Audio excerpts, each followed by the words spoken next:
शिवम खरे आप सभी का अपने YouTube चैनल शिवा इंस्टीट्यूट में स्वागत करता हूं। आज की क्लास में हम पढ़ने वाले हैं 9th क्लास से 13.3 चैप्टर से क्वेश्चन नंबर 2। पिछली वीडियो में हमने इसका इंट्रोडक्शन और क्वेश्चन नंबर 1 को कंप्लीट किया था। आज हम इस क्वेश्चन को 2 को कंप्लीट करने वाले हैं।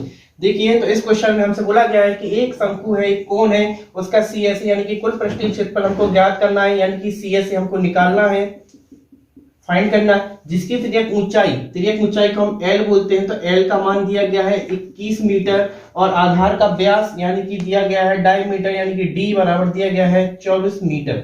यानी कि अगर इसकी रेडियस पूछेंगे तो क्या लिखेंगे, D/2 यानी कि 24/2, तो आंसर आएगा इसका 12 मीटर।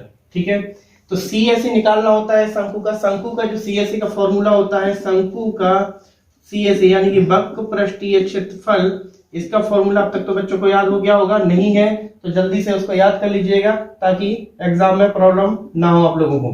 तो शंकु का पृष्ठीय क्षेत्रफल होता है pi into R into L यानी कि पाई आर एल। तो पाई का यहाँ पर हम मान रखेंगे 22/7 इंटू आर हमारे पास दी गई है 12 मीटर इंटू एल का मान भी दिया गया है 21 मीटर।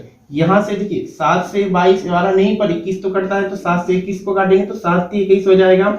तो यहाँ से लिखेंगे 12 गुणा यहाँ करेंगे 36, 12 दूनी 24, 12 3 36 और 36 के इसमें मल्टीप्लाई करेंगे तो 36 दूनी होता है 72।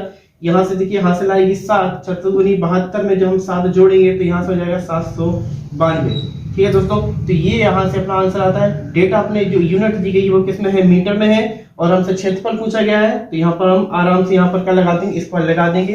तो यहाँ पर हम सीधा अपना लिख सकते हैं कि यहाँ तो जो फाइनली CSE का आंसर आया है वो आया है 792 मीटर स्क्वायर। ठीक है दोस्तों, ये क्वेश्चन आपको बड़ी अच्छे से समझ में आ गया होगा। अगर कोई डाउट है आपको तो आप कमेंट सेक्शन में जाकर हमसे पूछ सकते हैं। अब हम बढ़ते हैं अपने क्वेश्चन नंबर 3 की। ठीक है, चलिए देखिए दोस्तों, ये रहा अपना क्वेश्चन नंबर 3। इसमें बोला है कि एक शंकु का वक्र पृष्ठीय क्षेत्रफल हमको 308 सेंटीमीटर स्क्वायर दिया गया है। इसकी तिर्यक ऊंचाई 14 सेंटीमीटर है। त्रिज्या और शंकु का कुल पृष्ठीय क्षेत्रफल हमको निकालना है, यानी कि रेडियस और इसका TSA हमको निकालना है। वक्र पृष्ठीय क्षेत्रफल दिया गया है तो सबसे पहले तो हम लिखेंगे CSA 308 सेंटीमीटर स्क्वायर। तिर्यक ऊंचाई यानी कि L भी दिया गया है 14 सेंटीमीटर। त्रिज्या यानी कि हमसे R पूछा गया है, और कुल पृष्ठीय क्षेत्रफल यानी कि TSA भी हमसे पूछा गया है। ठीक है दोस्तों, तो यहाँ से देखिए TSA का जो फॉर्मूला होता है वो क्या होता है, पाई R और R प्लस L। यहाँ पर देखिए पाई तो ठीक है, L का मान भी है पर R नहीं है, तो हमें सबसे पहले R निकालना होगा, और R होते हैं रेडियस यानी कि त्रिज्या, वो भी हमसे पूछी गई है। इस क्वेश्चन को कैसे करने वाले हैं आप लोगों को परेशान नहीं होगा, बस देखते रहिएगा, लास्ट तक बने रहिएगा।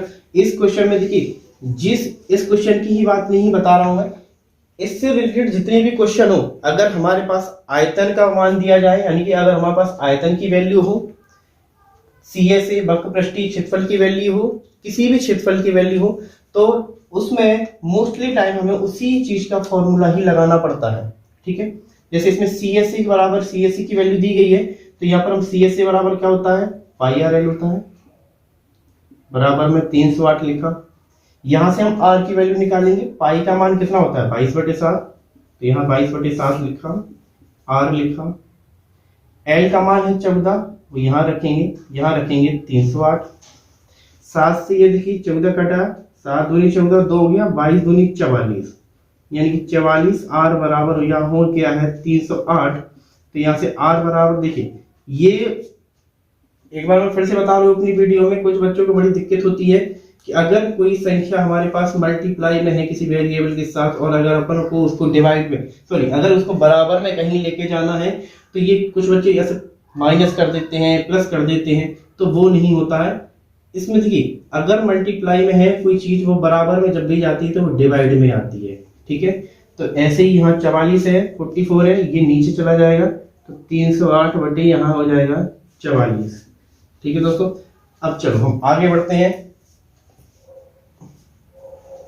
ये R का मान, अब देखिए यहाँ से हम इसको सॉल्व भी कर सकते हैं, 2 से काटकर, 4 से काटकर, 8 से भी काट के कर सकते हैं। तो ये सीधा सीधा हम यहाँ से 44 को 8 बार में काट देंगे, क्योंकि 8 चौको 8 चौको नहीं, यहाँ पर ये थोड़ी सी मिस्टेक हो रही है, हाँ 308/44 है। तो इसको हम सबसे पहले काटेंगे 4 से, तो 4 एकम 4, 4 एकम 4, और इसके बाद यहाँ से हो जाएगा 4 सत्ते 28 और 4 सत्ते 28, तो 11 7 77, यानी कि यहाँ से जो r का मान आएगा वो कितना आ जाएगा, 7 सेंटीमीटर आ जाएगा। ठीक है दोस्तों, यहाँ से देखिए 7 आ गया है, r का मान हो गया है अपने पास, l का मान अपने पास पहले से ही है, तो अब हम इसमें अपना मान रख देते हैं ताकि आंसर जल्दी से आ जाए। तो पाई का मान रखेंगे 22/7, r का मान है यहाँ पर 7 रखेंगे, r का मान फिर से यहाँ पर 7 रखेंगे, और l का मान है 14, तो यहाँ से 14 रखेंगे।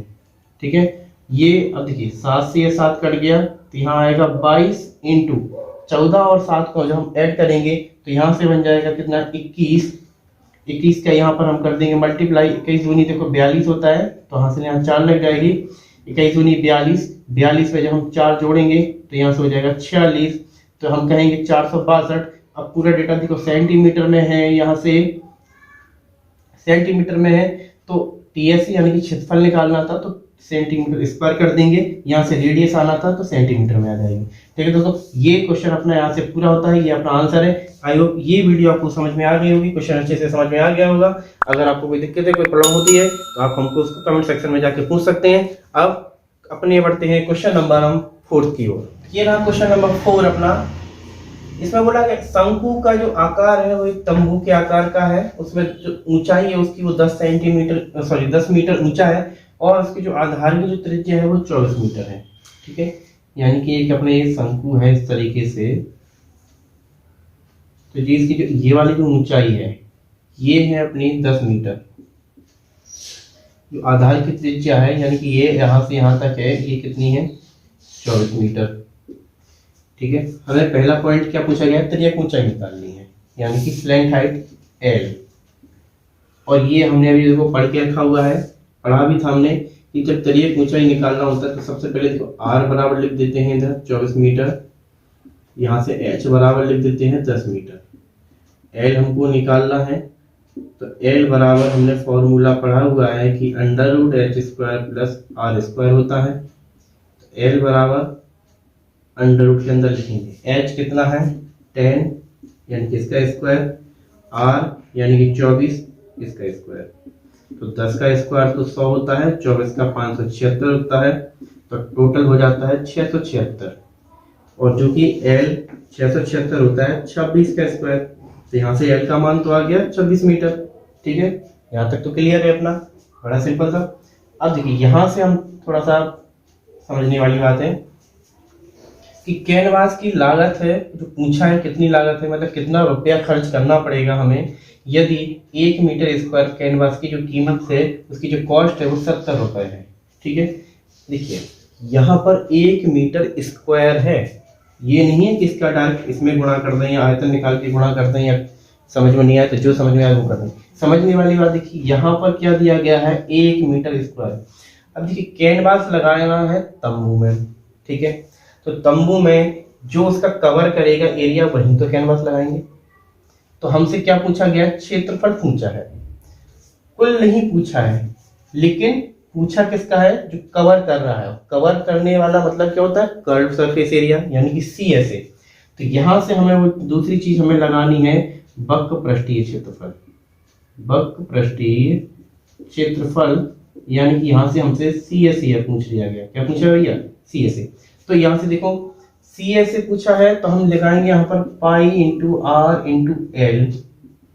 तो पाई का मान रखेंगे यहाँ से 22/7 और यहाँ से R का मान हमारे पास कितना दिया है 24 है, यहाँ लिख देंगे।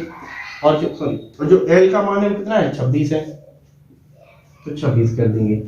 जब इन सब का हम गुणा करेंगे तो कितना आएगा,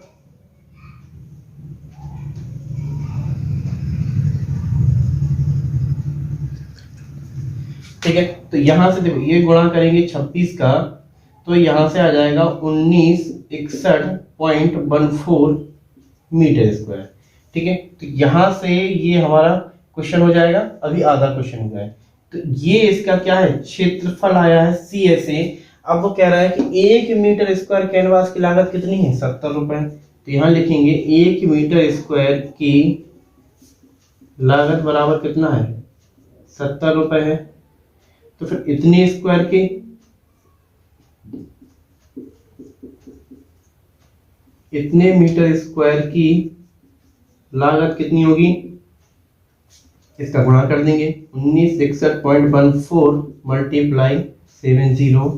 तो इसका जो आंसर आएगा 14×7 = 98, एक जीरो लगाओ, 7×1 7, 7×6 42 की 2 4, 7×9 63, 63×4 67 की 7, हासिल 6, 7×6 13। तो ये रहा आंसर। कितने अंक पर पॉइंट है 1 2, तो यहाँ से 1 और 2 पे किसका देंगे ये आ जाएगा। तो हमसे कितना रुपए लगेगा, यही इतना रुपए लगेगा। इसको कैसे पढ़ेंगे, मतलब 1,37,279 रुपए और 80 पैसे। हमें इतना इसको मतलब इतना रुपए हमको इसको देना पड़ेगा। इस पर कैनवास की जो लागत होगी वो ये रहा। फाइनली आंसर अपना हो चुका है। आई होप मैंने बहुत धीमे धीमे इस वीडियो को समझाया है, अच्छे से एक्सप्लेन किया हुआ है। अगर आपको फिर भी कोई समस्या होती है, कोई प्रॉब्लम क्रिएट, कोई डाउट होता है, तो आप कमेंट सेक्शन में आके आप हमसे पूछ सकते हैं। तो ऐसी वीडियो को देखने के लिए बने रहिएगा, लाइक कीजिए, सब्सक्राइब कीजिए और